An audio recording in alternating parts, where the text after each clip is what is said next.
Hi guys, welcome back to the channel. This is John with Addicted to Fishing. Today I'm going to go over some of my progress on my baits that I'm making. Kind of walk you through what I'm doing and how I'm doing it outside of pouring the jigs, powder painting them and stuff like that. I'm going to cover some of the components and other stuff. We'll start out with a couple that I made out here tonight. Using a poison tail as a swim jig. This is a June bug color. It's a real light June bug color.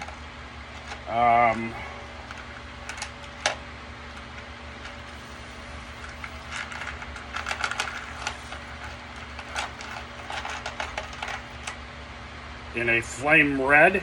This is going to be in a bladed bait. And I'm not going to go through them all, but here's a herring head in that flame red, one of the underspins. I just paint them up, put them in here, because I can't run everything off this one circuit. It's been hard tonight just to even melt some lead and keep my fan blowing. It's hot out here. I tripped the circuit a couple times. But anyway, that's some of the finished product. Here's one of the swim bait heads. This one's kind of done. It's got that big Barbarian hook in it. I didn't get this one done because my heat gun tripped it, but I did pour one of the really big size herring heads just to see how that would turn out. So anyway, I keep about 4 boxes full of parts. Some of this is interchangeable for when I go fishing with a spinnerbait or a bladed jig, something like that, and I'm wanting to change a skirt. I do have a couple skirt boxes. I'll cover those first. First skirt box you'll find all my hole-in skirts. Guys, I apologize. I haven't figured out how to flip my iPhone around to be able to take front pictures. But they're just a standard hole-in skirt. If you don't know what a hole-in skirt is, they got the hole insert right in it. Quick, easy. By the way, if you're using these kinds of skirts, this part does go down. So you want to thread it from the upside down. Same thing on this. You want to thread through that short end. So those are real quick, cheap silicone skirts. I bought out somebody that was in the spinnerbait business and was getting rid of a bunch of skirts. So I bought a bunch of skirts. The other ones are the ones with the rubber bands on them. I got tons more of them. And again, guys, I really can't go over that. And you can see I keep the colors pretty simple. You know, there's some browns, silvers, some bluegill colors, black and blue. I do have some reds. You know, the white for a shad color, bunch of shad colors, some chartreuse.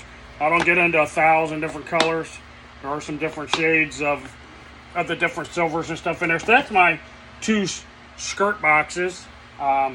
Those I can dress up jigs or different things here. Like this is a regular jig that I dressed up with one of the black and reds. You know, some of the different things that you could do while you're out on the water to save money on spinnerbaits. You know, guys, we don't need to break the bank and have 300 spinnerbaits. You could just have a couple and carry different skirts around with you so you can quickly change out colors depending on what you need. And along with that, I'll go into this box. I like to carry this along too.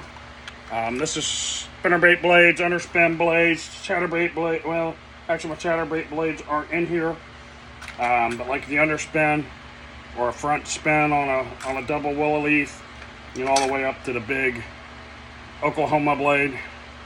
You know, depending on what you need. I also bought this at Harbor Freight, and on some of those rubber band type skirts or the banded skirts, you can buy this wire fairly cheap. And they pull one out still in the package. And you go on to Harbor Freight.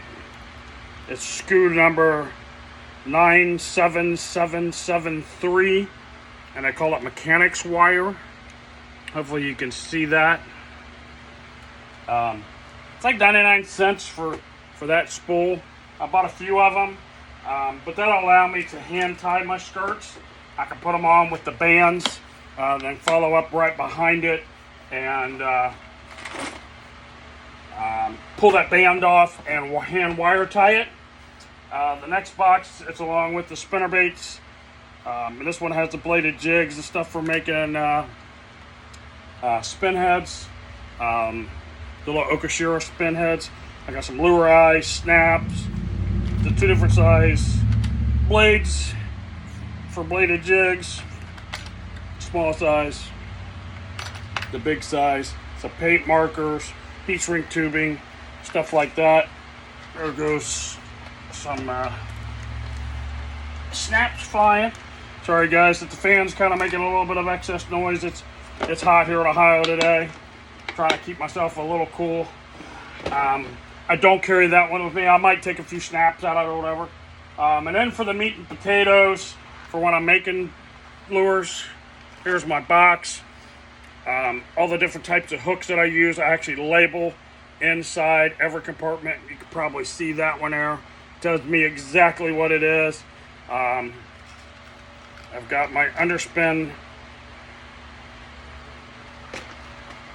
component.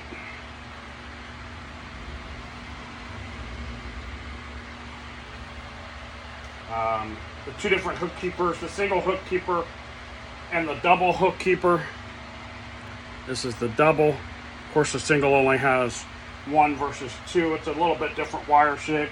Different type hooks, like that Barbarian hook that you've seen, and that big swim bait. That's a VMC hook. Most of my hooks are VMC, Eagle Claw, or Mustad. I can't go wrong with that. I do have some of the Victory hooks. This is the 3/0 Victory, and I have the 4/0 Victory. I've been using some of these on the underspins. I think I might pour some of the smaller swim bait heads and throw in a Victory hook in it as well. I'll go over where I'm buying all my stuff. It's a good time to touch on that. But anyway, guys, that's quick little organization on how I do all my lure making and things like that. Very simple. Like I said, I like labeling my hooks so that way if I run low on a hook, I know exactly what I'm ordering. I try to keep myself simple, keep it organized, especially on the colors for the skirts. You know, like I said, if you're trying to really fish tight and on a budget, and you can only afford 3 or 4 different spinner baits, you know, maybe you want to buy an 1/8 ounce, a 1/4 ounce, a 1/2 ounce, and a 3/4 ounce. That's all you can afford, but you want to fish different types of blade combinations. Blades are much more inexpensive than the actual whole spinnerbait. Same thing with skirts. You know, you can get a few bucks tied up into that, but you know you're going to have the flexibility of having, you know, several different spinnerbaits versus, you know, just the original 3, 4, 5, whatever you're buying. All of the ones that I poured tonight, I got to take them in, get them baked, get eyes on them. Working on that for the giveaway. I don't know if I'm going to make the end of the month on the giveaway, but it's going to be soon. So anyway, guys, a little bit about where I'm buying my stuff. I order just about everything through Jan's Netcraft. It's a great site to go to find a bunch of different parts. I buy the hooks in 100 counts or 25 count, whatever the biggest count is. So I'm getting the biggest discount I can get. They're really reasonable on their pricing. Very reasonable for shipping. The only thing that I've ever had, I've had a couple little mishaps other than things being back ordered. The biggest thing that always happens, and it's not Jan's fault at all. Neither one of these are actually Jan's fault at all. They're a great company, great customer service. I reach out to them, ask them what's going on. They quickly, you know, reply and give me some information. But the biggest thing that I'm having problems with is when I order stuff, it's taking a lot longer than expected to get here. Not even if it's necessarily on back order. USPS is absolutely horrendous right now. FedEx is being kind of hit and miss as well. FedEx is sometimes doing better than the USPS. But anyway, and I had that happen when I ordered some lead. The post office said they delivered it and they never did. Don't know if it was stolen. Don't know if it was lost. I gave up on it. Fortunately for me, the seller resent the lead right back out to me. Great lead, by the way. I don't have the guy's name. He's down in Texas. But he makes some great ignits to send out. It's been pouring pretty clean. The only other problem that I had, again, this isn't related to jams at all, but it is a problem that I had, and the reason why I'm touching on these is I'm going to tell you how great their customer service really is. So Jan's has their own branded powder paint. I don't know who's making a powder paint for them. But what happened on this particular order, and I've got one poured here that I can kind of show you. This powder paint was sent out. It's a high gloss, one coat coverage, hardened, durable is what they list on it. But anyway, that took an extra couple of days to get here. And I think what happened is the post office left that either on a truck to be delivered, and it got missed, where they set it outside or something, and all that powder paint had actually formed into one hard, solid ball rock inside there. I have got it to repowder, but the problem was when I dipped it, I dipped over white, but you can see that powder coat not worth a darn. I'm gonna end up probably scraping some of that off, filing some of that off, and re-dipping it. But the great thing was, I let Jans know, hey, I had a problem. All my powder paint came in hard as a rock. You know, what can we do? They said they would look into it and get back with me. A couple of days go by. I reached back out to Jan's, not anything negative. Just, hey, you know, I wanted to see what was the update on it. And they let me know that they hadn't heard back from the post office, which doesn't surprise me. The post office really ain't gonna fess up or admit that they had an error. But Jan's went ahead and sent me out four brand new powder paints. The only one that they didn't have in stock, I ordered a candy red,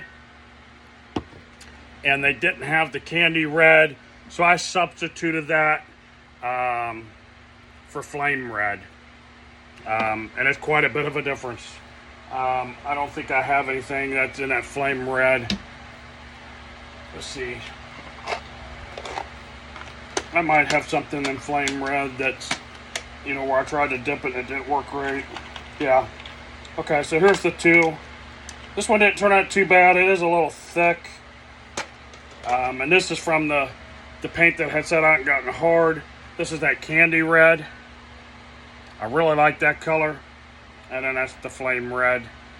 It's going to work for what I want. Both of them, or either or.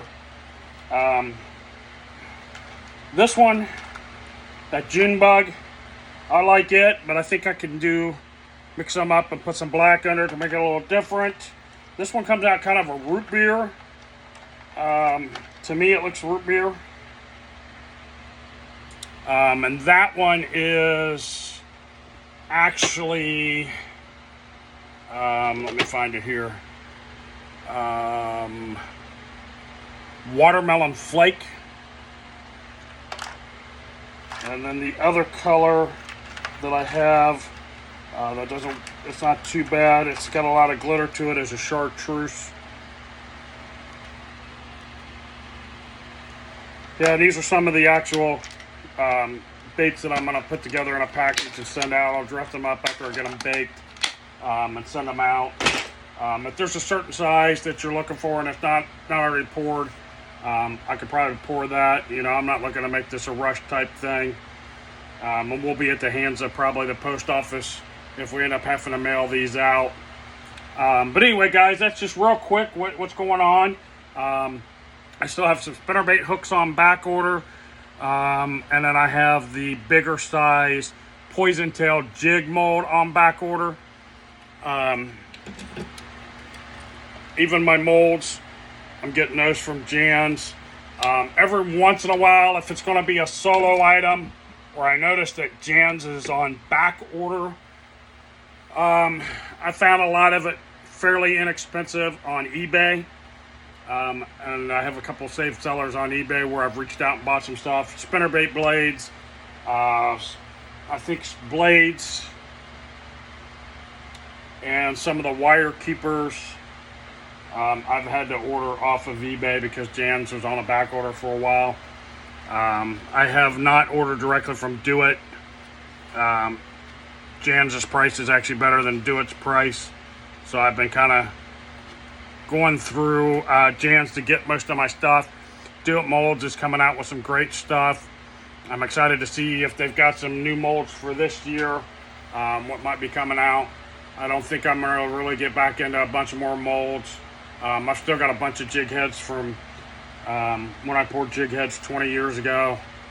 But now that I've got some powder paint, I'm going to powder paint some of them up, get them dressed up looking a little better versus just a regular lead head. You know, you can have just a standard lead head and it's going to do the job. And here's a good example of what I'm having delays with on making my bladed jigs. The mold, for whatever reason, when I'm pouring it out of the pot, you can see the hook shank still in there. This one feels pretty strong. Some of them are coming out and it's such a mess that the hook is too flimsy. So if you were to get snagged, you'd probably lose the hook, reel in everything else. I'd hate to have that on a fish. But anyway, guys, yeah, check out Jan's Netcraft. They have a little bit of everything. If you want to build rods, if you have a fishing net that breaks, they have parts for nets, fly tying, rod building, worm molds, fish hooks, lure making. They have already spinnerbait and buzzbait heads already made up, where they've poured them and you can order them straight to you. And then put the blades, swivels, and all that good stuff on it. I carry all that myself. I still have a bunch of spinnerbaits that I haven't dressed up that I've poured some 20 years ago. But anyway, guys, that's just a real quick thing on my lure building, and what's going on with that and the progress that I'm making with it. It's a fun little hobby. It's a great way to make stuff the way you want to make it, and then you can sell some of that back out to your friends and family, and give them away on your YouTube channel or do things like that. So anyway, guys, if you're looking at getting into some lure building, I only make three things. I make a swim bait head, a chatterbait, and a underspin, and then I make some egg sinkers for catfishing. The lead's cheap enough. I've got enough stuff here to last me quite a while, especially on the lead. So it works out in the long run. I can make a chatterbait. Similar to this. Actually, I got one of my chatterbaits that I make right here. I'll show you that again. It's been pretty killer for me.